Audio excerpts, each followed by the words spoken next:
Hello, this is Leo. So let's talk about the American aid to Israel. Right now, it's $3.8 billion in a year.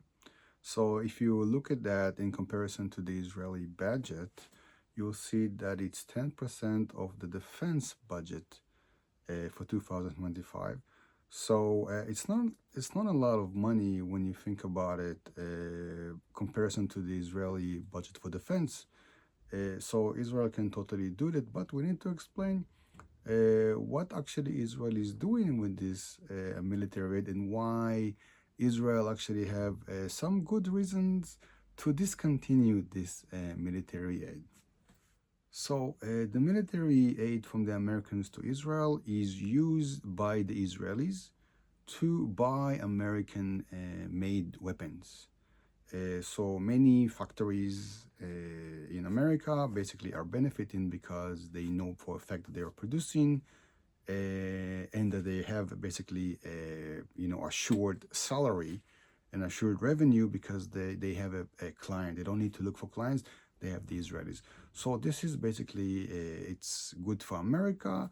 From the other point, it served Israel to some point because I'm gonna tell you something that maybe you didn't know, that in the 60s and in the 70s and in the 80s, Israel was actually producing a lot of its industry, not just military industry. I'm not talking about the tank, the Merkava tank, and for example, the Galil rifle and the Uzi rifle and all sorts of other stuff. Israel was producing basically everything: cars and TVs and radio cassettes and also ammunitions as well. All sorts of materials that basically doesn't require a lot of high technology. But Israel moved in the end of the 90s to focus on high technology only, basically making Israel a country that you must have a relationship with it in order to purchase those high-end military, because Israel fought at that time that just producing all sorts of raw materials and all sorts of stuff that any other countries produce, because of globalization, that basically all the productions of many of the things that we're using every day actually move to the Far East or to the developed world. So so countries like Israel, which just like Europe, basically stop the productions of a lot of materials and a lot of items because of a lack of, I don't know. It's cheaper to simply buy it from Bangladesh. It's cheaper to get it from Burma or something like this. So let's go with the same thing for weapons. All right, it was simply cheaper for Israel to get all those stuff from the Americans rather than produce it by itself. All right, so this is one thing that actually Israel wants to go back and produce uh, a lot of what it's Israel is using, especially when it comes to elementary stuff, and especially when it comes to ammunition. Israel wants to produce it by itself, and this way there are no political pressure from overseas countries, even the Americans, which we consider to be our friends. We don't want any kind of political intervention in the production, in the supply of ammunition that we need for our defense. It's important to notice that Israel defeated its enemy and Israel won wars without American aid and without American army involvement and without American weapon supplied by the Americans at that specific time. And one example of that, actually, I can give you three examples of that, is the War of Independence from 1947 to 1949, I'm sorry, and the War of Sinai, 1956, and of course, the War of 1967, the Six-Day War. Israel won the war without American aid, without American military aid, and without using abundance of American weapon. All right, Israel won the Six-Day War with French aircraft. Of course, it used that use American tanks, like the Patton, for example. I'm sorry, like the Sherman and like the Patton, which was supplied to them not by the Americans. Israel simply bought it from, on the flea market, basically from surplus. It's not that the American provided that, all right? The Israelis simply bought it from surplus. So it's not like the Americans sent Patton tank or Sherman tanks to Israel. No, that was not the case. Israel did bought a Centurion tank from the British. Yes, also some French tank, by the way. Now another thing, and rifles also. It was Israeli Uzi and it was Belgian FN most of the time, not M16, not M16. Yes, Israel actually was introduced for the first time to the M16 only in the 1973 Yom Kippur War. That was the first time that the M16, the famous AR-15, was introduced to the Israelis. So Israel won those wars without American direct supply of arms. So you need to understand that just having American arms doesn't guarantee victory. And Israel is actually a proof of how you can win wars without having the highest level of the most advanced weapons. The Syrians, the Iraqis, the Egyptians were supported both by the Americans and by the Russians, and they have the most advanced weapons at that time. In the war of 1967, for example, the Egyptians and the Syrians, they have T-55, they have T-62, they had MiGs, they were using Kalashnikov rifles, they were using machine guns like the PKK or like the PKD, and sniper rifles. They were using anti-tank missiles like the Sagar, for example, and also the RPG. And they had night vision. Israel didn't have night vision in 1967. Can you believe that?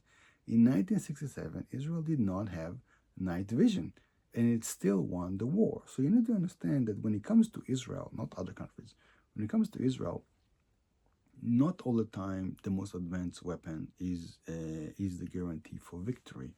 So this really put on a question mark of the American military aid to Israel if it's really necessary. From the Israeli point of view, during the war against Gaza, against Hamas in 2003 and in 2024 until 2025, Israel was actually under a lot of American pressure. Basically, if Israel is doing this, then the supply of this and that is discontinued, or is it's delayed, or maybe it's not coming at all. All right, and also you need to understand that what happened when the war started. Actually, Biden was actually playing games with Israel in exchange for additional military aid, basically. All right. So basically, I'll give you an example. When the Muslim invasion to Israel started in October 7, 2023, after about a week, I think, President of America, Joe Biden, came to Israel, which was very nice. But behind the scene, he was actually forcing Israel to do all sorts of stuff. And this is basically what brought to the November ceasefire. November-December ceasefire. So already like about maybe 2 weeks after the invasion started, the Americans did not allow Israel to discontinue the flow of water, the flow of electricity, and also fuel and gas and internet to Gaza, because you need to understand that when the Arabs invaded Israel, Israel's response was also to cut the water supply and electricity supply and other supply to Gaza, because everything that goes to Gaza, it comes from Israel. The fuel, the gas, the internet, the utilities, everything comes from Israel. They are completely dependent on Israel. So Israel stopped that, and basically people told them, no, we don't need to give them electricity, we don't need to give them water, let them suffer. But the Americans came and forced Israel to do that. But Biden came and told them, look, we're going to give you about 14 billion dollars in aid if you're gonna agree to do that. And Israel agreed to do that, but it took about maybe a year until Israel actually it was actually approved by the Congress. And of course, Biden put that together with Ukraine, basically. So basically, you see how the Americans in general are using the military aid to Israel as a tool of pressure, of leverage. And that is something that is actually, the Israelis are actually very used to this kind of stuff. But despite that, the Israelis are still friends of the, the Americans. But you need to understand that at this war, this was actually, it was simply too much. It was simply too much that basically there was an embargo imposed by the Americans on Israel, and some supply didn't come to Israel. This is why Netanyahu said, "Look, if we have to, we're gonna fight with our nails." All right. In reality, the American embargo on Israel didn't have a lot of effect. Israel actually did exactly what it wanted to do. It went to Rafah, conquer Rafah, despite the Americans saying no. It did all sorts of other stuff that, like in Lebanon, that the Americans said no, but Israel did it anyhow. And Israel basically paid the price for that by Biden until Trump came and basically said, "Oh, it's all good. You know, it's this is actually good for us that the Israelis did that because Biden didn't know what he's talking about anyhow."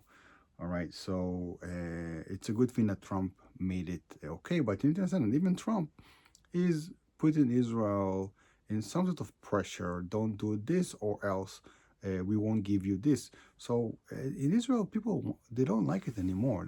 They can't take it anymore. All right, this idea that our supply of ammunition to fight against our enemies who wants to exterminate us is depend on some political spoof in Arizona or in Tennessee or in Alabama or something like this. This is something that we cannot tolerate anymore, and this is why we want to discontinue the American military aid to Israel. That doesn't mean we will stop being friends. We're still your friends, but let's just cut this off, and we're gonna just move on with that. Okay, treat us like any of your other friends. Okay.